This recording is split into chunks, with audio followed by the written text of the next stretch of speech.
Welcome to the bird media. నేను మీ పవన్ కృష్ణమూర్తి. కాంగ్రెస్ మిత్రులకి ఈ విశ్లేషణ చాలా నచ్చకపోవచ్చు. నచ్చకపోయినా నిజం అనేది నిష్ఠూరంగానే ఉంటుంది.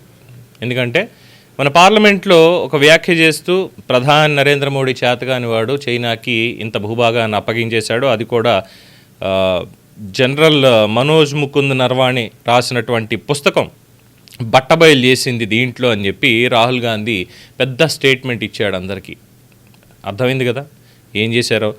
దీనికి సంబంధించి ఎందుకు జోకర్ అయిపోయాడు రాహుల్ గాంధీ అంటే ఆ పుస్తకం ఇంకా పబ్లిషే కాలేదు. దీనికి సంబంధించి ప్రచురణ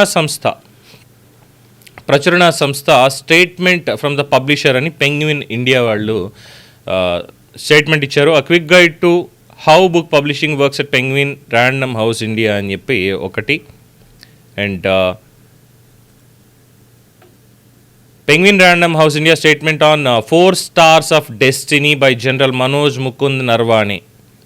In light of recent public discourse and media reporting, Penguin Random House India would like to clarify that we hold the sole publishing rights for the book 4 Stars of Destiny, a memoir by General Manoj Mukund Narwane, former Chief of the Indian Army.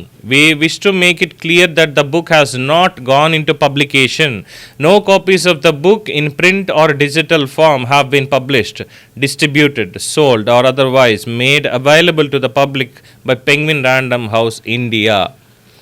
Any copies of the book currently in circulation in whole or in part, whether in print, digital PDF or any other format, online or offline on any platform constitutes an infringement of PRHI's copyright and must immediately be seized. Penguin Random House India shall be exercising remedies available in law against the illegal and unauthorized dissemination of book. The statement is being issued to place the publisher's position on record.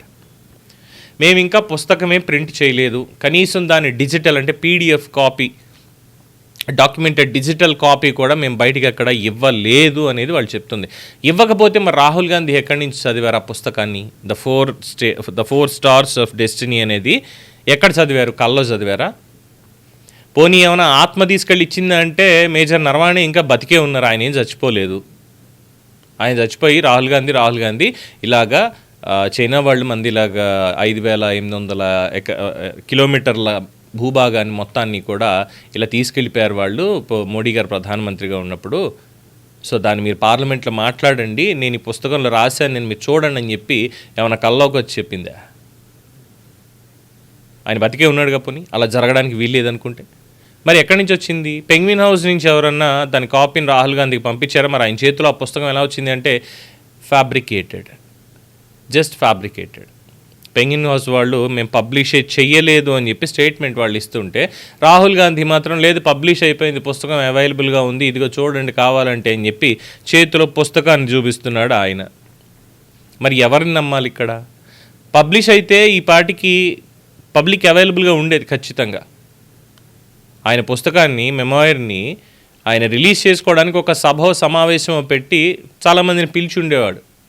ఖచ్చితంగా రాజ్నాథ్ సింగ్ లాంటి వాళ్ళు వెళ్ళి ఉండేవారు. అసలు ఏదీ జరగలేదు. ఏదీ జరగకుండా మరి ఎక్కడి నుంచి వచ్చేసింది రాహుల్ గాంధీకి? మరి ఇది జోకర్ అవ్వడం కాదా? ఇందుకు ఆ ప్రతిపక్ష నేత అనేటువంటి హోదా ఇచ్చింది కాదు కదా. ఏమో ఈ రాజకీయ నాయకులందరూ ఇంతేనండి, అబద్ధాలు ముందు ప్రచారం చేస్తారు వాళ్ళ దాని తర్వాత వచ్చి బొక్కబోర్లా పడుతూ ఉంటారు. ఏమంటారు? దీని మీద మీ అభిప్రాయం తెలియచేయండి. చూస్తూనే ఉండండి ది బర్డ్ మీడియా.